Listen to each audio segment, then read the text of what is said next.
Alrighty, folks. Episode number 280 of the Tommy Maroon Sports Show. Right here. I repeat, right here on WCTV, Wadsworth Community Television. We got a lot of stuff to unpack today because it should be a lot of fun. Anyways, we'll talk about the Cleveland Guardians because we can, and why not? They're doing a good job right now, sort of. There's Emmanuel Clase. He's not doing shabby. He's leading the charge with pitching. Let's look at team pitching stats, shall we? Yes, we shall. The Guardians have a team ERA of 3.89, 19 saves, 591 and 2/3 innings pitched, 256 earned runs given up, 242 walks, 569 strikeouts, a 1.36 whip, and opponent average of 251. Yes, sirree. So after that, let's look at the series recaps. It was not that good for the Guardians over the weekend. And then, of course, this series against the Cincinnati Reds. But first, we'll look at the weekend series against the Houston Astros, where they nearly got swept. Oh, no. That ain't good. But anyways, in Game 1, David Fry and Gabriel Arias had 2 hits each. And Logan Allen, that dude right there, had 6 innings pitched in Game 1. And the Guardians still lost. In Game 2, Steven Kwan had 3 hits. And Jose Ramirez launched 1 out.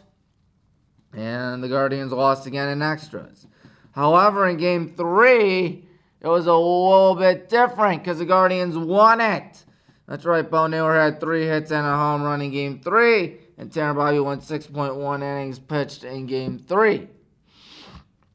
And then this one right here, the series you're looking at right now, the Cleveland Guardians against the Cincinnati Reds. And the Guardians lost every game in Cincinnati except for the last one, the one you're looking at right now. My goodness, that ain't good. First time the Guardians have dropped the Ohio Cup in 12 years, if I'm not mistaken. Terry Francona must know something that Stephen Vogt mustn't know. But anyways, first game, the Guardians took a loss to the chin, where Bo Naylor had 2 hits and a home run, and the Reds really beat them bad by a final score of 7-4. And they had 1 run each in every inning except 2 innings in Game 1. And then Andrew Abbott, for the Cincinnati Reds left-handed pitcher, threw a complete game shutout. Second time we've seen a complete game shutout against the Guardians all season long, joining the likes of Tarek Skubal, of course. And it's really frustrating. Spencer Steer had the lone RBI in Game 2. And then this game right here, the Guardians won it big time. They really punched the Reds in the mouth right there, where Lane Thomas had a 3-run bomb. And, of course, Carlos Santana, on the 15-year anniversary of his Major League debut, hit a grand slam. Yes, sir. How exciting is that? I know, it's super exciting. Good for Carlos Santana. As you see, Jose Ramirez nearly launched 1 out. But he did cash in the run. But let's look at the standings. I tell you, Stephen Vogt would rather say that things would be going good because his team is not doing that good right now. We have seen the Guardians get outscored by 14 runs this season. Those good old Guardians that everybody loves. But anyways, losing my train of thought. 35-32 on the season. Not too shabby, but not going to cut it when a team like Detroit is really running it up, folks. Yes, sir, the Detroit Tigers. They are the best team in the American League and second best team in all of baseball right now, only behind the New York Mets, who are 45-24. Anyways, the Tigers have an 8-game lead over the Twins, and the Guardians are half a game behind the Twins. So if you do the math, that's 8.5 games. That ain't good.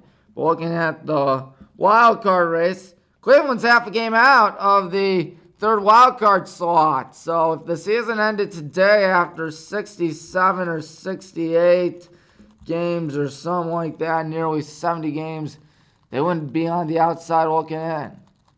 But anyways, Hard to believe we're almost halfway through the season. Good Lord, that's insane. But anyways, tonight, the Guardians will be taking on the Seattle Mariners. Seattle not doing that bad either. They're only 2.5 behind Tampa for that third wild card. Must-win series for both teams. Cal Raleigh is going to be the man to watch out for Cleveland because he leads the league in home runs. Yeah, you heard that right. 26 home runs for Cal Raleigh, more than Aaron Judge, more than Shohei Ohtani. Isn't that hard to believe? What's not hard to believe is that the NBA Finals are rolling, as you can tell right there.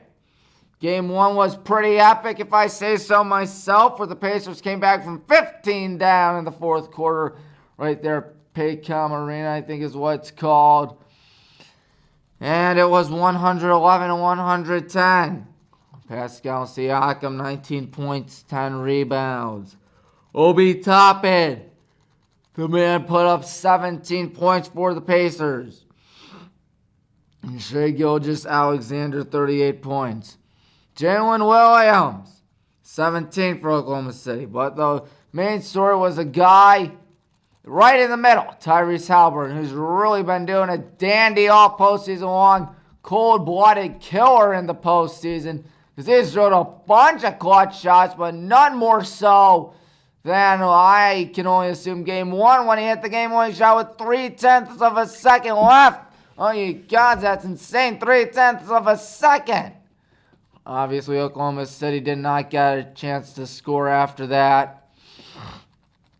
Which is absolutely insane to think that Tyrese Halliburton burned yet another team. He has just been doing phenomenal. But you know what was not phenomenal? The Pacers for most of the game. They committed 24 turnovers.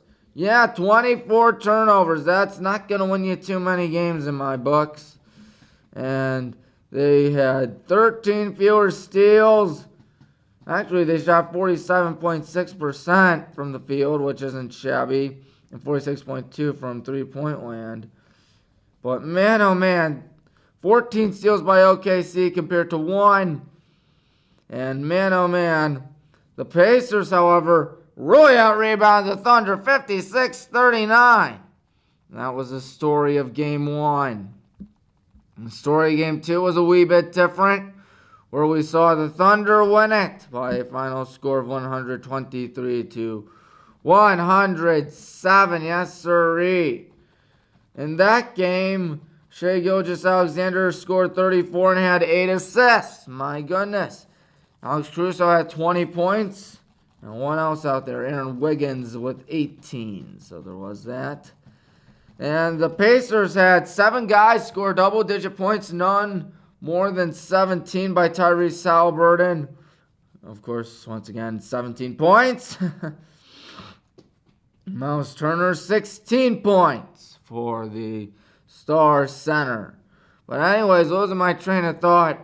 They brought back the NBA Larry O'Brien Trophy back on the floor. It was just digitally added, and everybody hated it. So the NBA and ESPN said to heck with it and got rid of it because M. Silver is a poor marketer.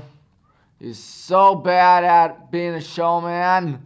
I mean, look at this, for instance. Everybody's been complaining about ABC and ESPN's coverage of the NBA Finals, and honestly, can you blame them? I mean, everybody sounds good on mute. Everybody sounds really good on mute. Everybody's either not knowing what they're saying, being loud, being obnoxious, and it's just not really a good presentation. Not to mention the scoreboard looks bad. The scoreboard kind of sucks. I mean, you look at what it used to look like 10 years ago, ESPN and ABC's coverage. I know they weren't really the best, but still, they didn't do shabby, at least compared to what they're doing now. And just looking at everything, it's just sad to think about it. There's a reason why they're in their last season of coverage. ESPN put all their eggs in one basket. Basket in basketball. And it's starting to hurt them. Not only are they losing the rights to basketball, they're losing the rights to baseball too. And maybe this will teach them not to put everything in college sports and the NBA. Because that's sort of what NBA or ESPN's become.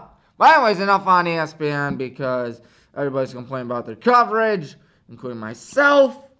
But anyways, the Thunder had 8 more rebounds than the Pacers in this case scenario. And each team had at least 9 steals, with Indiana with 9, Oklahoma City 10.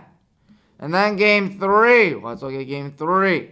Pacers won it, 116-107, as the series shifts over to Indiana.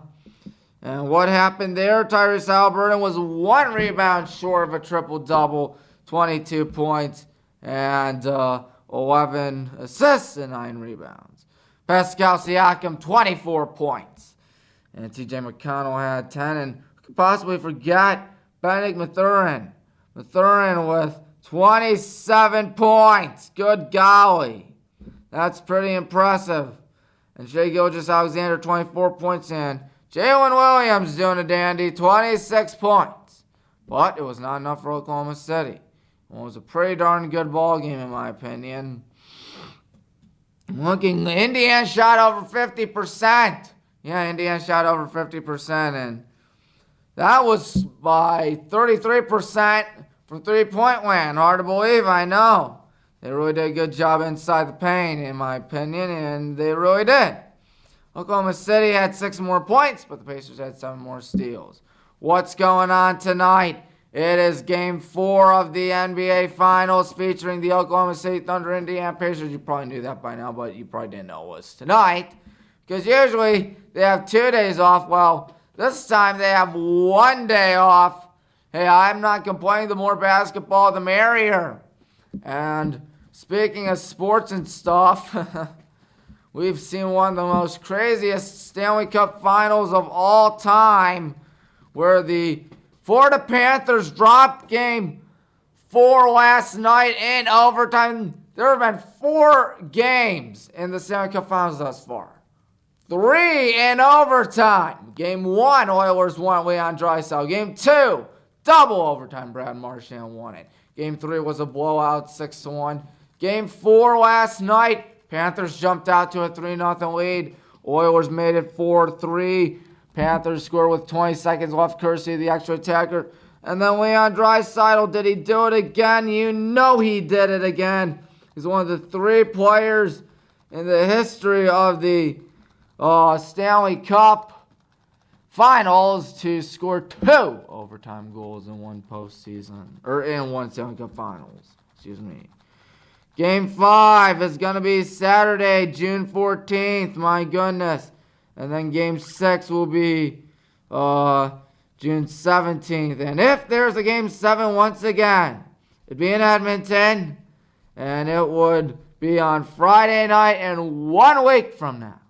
How exciting is that, folks? I know, it's super exciting. Will it be the Panthers or will it be the Oilers? It's anyone's series right now, I'll tell you that. If you were to have told me that Edmonton was going to come back last night, I probably would have called you nuts. But you know what's not hard to believe? The OHSAA. Last night or yesterday, there was a big announcement out of the OHSAA saying that 16 teams will no longer cut it for the regional tournament. Instead, it will be 12 teams. Yes, sir, 12 teams. Let me pull it up. Yep, OHSAA announces changes. We had 12 teams. It used to be 8 teams for the longest time, 1999, 2019, 2020, everybody got in for rather obvious reasons. 21-24 was 16 teams. A lot of people were complaining that 116 was a huge mismatch, and I've seen that. But here's how it looks. Top 4 teams get off. 12 plays 5, 11-6, 10-7, 9-8. And number 1 gets 8-9. Number 2 gets 7-10. Number 3 gets 6 or 11. And 4 gets 5 or 12. So that's how it is. Makes a lot of sense in my opinion. But yep, that's just how things are rolling right now. Hopefully the Highland Hornets, the Highland Hornets right here will do a good job. Because there are 10 weeks, repeat, 10 weeks till high school football is back. That's 70 days from now. My goodness, let me check just to be on the safe side if it is 10 days from now. Days until August 22nd, 70 days, you know it. Woo! Woo-wee. Should be a lot of fun, folks. Highland plays Erie McDowell week 1. I know I keep on harping on that, but then again, when does your school ever get to play out of state? I think Wadsworth did a whole while back, but still. Anyways, those are my train of thought. That's it for the Tommy Maroon Sports Show. Thank you all for watching. Be sure to subscribe to WHBW on YouTube because, well, we may not be doing much now. I may not be doing much now, but it will be picking up in the future. And we all love the future, don't we? Tommy Maroon, thank you for watching. Peace out. So long. Goodbye.